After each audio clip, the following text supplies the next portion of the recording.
La parole est à Madame Cécile Duflot.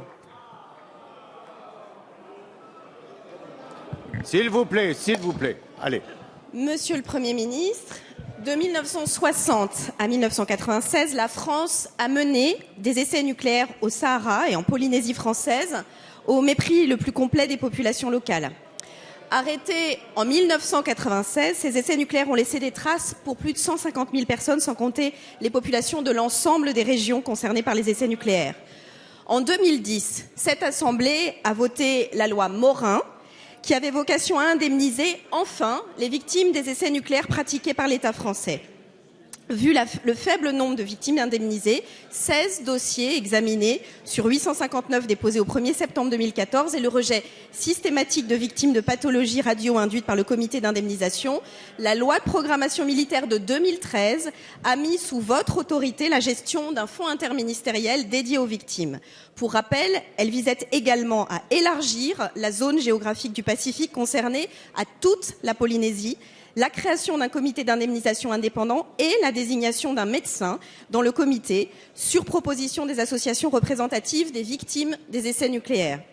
Le décret d'application, qui est paru le 15 septembre 2014, n'a fait l'objet d'aucune concertation avec les associations et aucun interlocuteur du gouvernement n'a été désigné pour suivre le dossier en concertation avec les associations.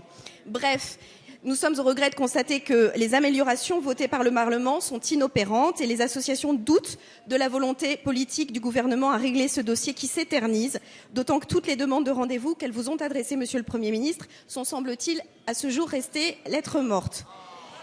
Il y a urgence, Monsieur le Premier ministre, parce que les victimes disparaissent une à une. Je souhaite ainsi vous demander de bien vouloir nous faire savoir quelle suite vous comptez donner à ce dossier et dans quel délai vous souhaitez mettre en œuvre ces dispositions. Merci Madame Duflot. La parole est à Madame Marisol Touraine, ministre des Affaires sociales et de la Santé. Merci Monsieur le Président, Mesdames et Messieurs les députés. Madame la députée Cécile Duflot, vous évoquez un sujet qui est un sujet ancien, qui a mis du temps avant de trouver une première perspective, un premier débouché. Ça a été le cas avec la loi Morin du 5 janvier 2010 qui permet désormais aux victimes des essais nucléaires de demander une indemnisation. Un régime spécifique a donc été mis en place, dont l'une des avancées, je veux le souligner, est que toutes les victimes, quel que soit leur statut, civils, militaires, travailleurs sur les sites d'expérimentation, français ou étrangers, peuvent prétendre à cette indemnisation. Des changements ont été apportés à ce dispositif à l'occasion de la loi de programmation militaire à la fin de l'année 2013. Le dispositif fonctionnait car le comité d'indemnisation s'était réuni à 48 reprises depuis sa création. Mais l'enjeu était de donner plus de force au comité d'indemnisation puisque le CIVEN a désormais rang d'autorité administrative indépendante et désormais les critères géographiques d'indemnisation sont élargis. Les membres du CIVEN, dans sa nouvelle configuration, ils sont 9 membres, seront très prochainement nommés par décret.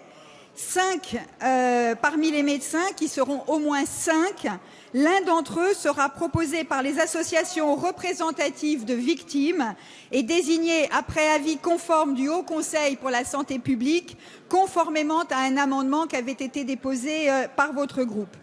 En tant que ministre chargée de la Santé, c'est moi qui assumerai désormais la présidence de la commission consultative de suivi des conséquences des essais nucléaires. Et je veux vous le dire, Madame la députée, les associations de victimes auront toute leur place dans ce dispositif et je les contacterai prochainement.